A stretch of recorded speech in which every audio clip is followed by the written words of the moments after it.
destination Pornic.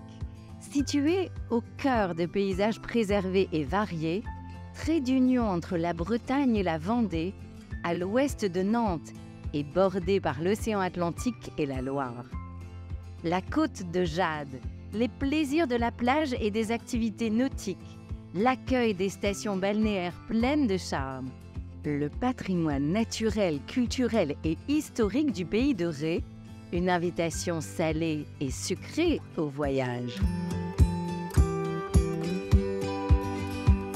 Bonjour à tous, chef Julien Lenné, gérant du restaurant L'Orangerie à Pornic, et je vous accueille chez moi pour vous présenter 3 recettes.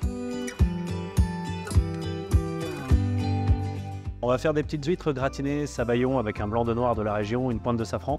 Après on va faire un risotto au curé nantais fumé, et on va finir avec un dessert autour de la framboise et les galettes Saint-Michel, avec une petite ganache à la verveine. C'est quasiment du 100% local et surtout plein de gourmandise. Et c'est hyper agréable, on a quasiment rien à faire, les produits sont top, ils sont bons naturellement. Les retours clients sont unanimes depuis qu'on les a. On n'a jamais eu un défaut sur nos huîtres. Donc c'est un vrai plaisir, quoi. On va pocher nos huîtres. Voilà, juste une première ébullition et on poche nos huîtres. Là, mes huîtres sont pochées. À feu, on vient fouetter. Je vais y ajouter une petite pointe de safran. Hop, nos petites huîtres. Et voilà, les huîtres de la baie.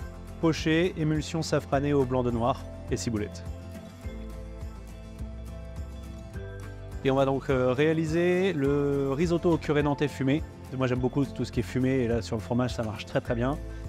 On a un bon fromage qui a un peu de caractère, qu'on peut travailler froid. Il y a les glaces au curé nantais qui se font. On peut vraiment le travailler sous toutes ses formes. Donc on va venir tailler des tranches. On va le laisser fondre gentiment. On va garder le côté crémeux dans le risotto, comme ça. Risotto, curé nantais fumé, noisettes et ciboulette. Et on va finir donc avec le dessert, alliance fruits rouges, une ganache à la verveine qu'on a réalisée en amont et les galettes Saint-Michel. Donc là, tout simplement, jeu d'enfant, on écrase une galette au fond.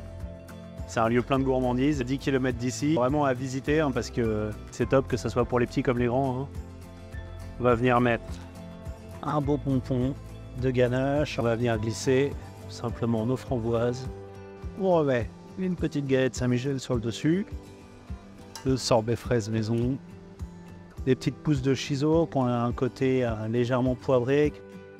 Et voilà, notre petite assiette de fruits rouges, ganache montée à la verveine et les galettes Saint-Michel.